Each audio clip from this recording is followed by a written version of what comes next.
Tivoli comporte 2 volets. Un projet qui est le projet Greenbees, qui est un incubateur à start-up centré sur l'économie circulaire, que vous voyez ici, et qui est aussi un parc PME, donc c'est 5000 m² d'ateliers.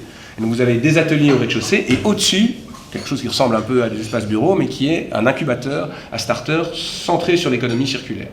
C'est un projet qui coûte 18 millions d'euros, qui a été aussi pas mal primé, et qui a été en grande partie financé par des fonds structurels européens. Donc, ici, en l'occurrence, le projet est assez intéressant parce qu'il se veut vraiment un complément du quartier.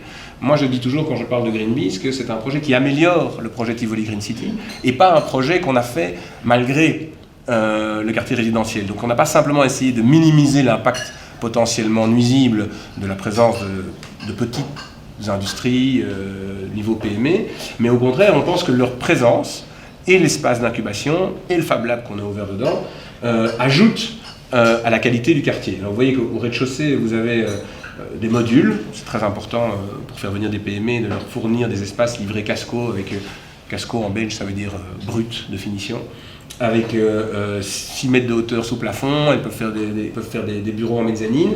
Vous avez 2 rues qui sont en fait des rues couvertes, ce qui diminue les nuisances liées au charroi. Et au-dessus de ça, vous avez donc l'incubateur. Donc vous voyez que le côté industriel et le côté face au prochain nouveau quartier est tout à fait pensé pour que d'un côté vous ayez un endroit qui soit attractif dans lequel les futurs habitants aient envie de venir. La salle, elle pourra servir d'ailleurs à des événements liés au quartier. C'est en tout cas un appel aussi à l'entrepreneuriat. On pense que c'est important dans ces quartiers-là de montrer que oui, il y a moyen de créer son propre job et de se développer économiquement.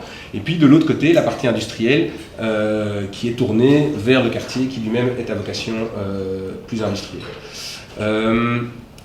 Dedans, nous avons décidé d'opérer nous-mêmes, en collaboration avec la ville de Bruxelles, un Fab Lab qui va s'adresser évidemment à plusieurs types de publics. Il y a beaucoup d'écoles autour dans le quartier, donc on espère qu'on va pouvoir initier la fabrication numérique des écoles. On va travailler avec Bruxelles Formation. On espère évidemment, enfin c'est déjà le cas, que les startups tournées autour de l'économie circulaire vont utiliser cette facilité-là. En fait, pour nous, le Fab Lab, c'est vraiment une réponse à plein de choses intéressantes.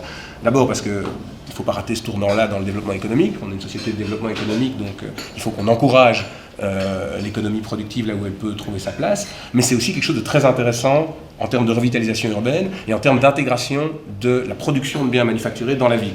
Certes, c'est une nouvelle manière de produire des biens manufacturés, c'est pas les 150 000 emplois qui vont être créés là, mais c'est très important de pouvoir trouver sa place dans les quartiers, et donc on pense que ça va ajouter à l'attractivité du quartier.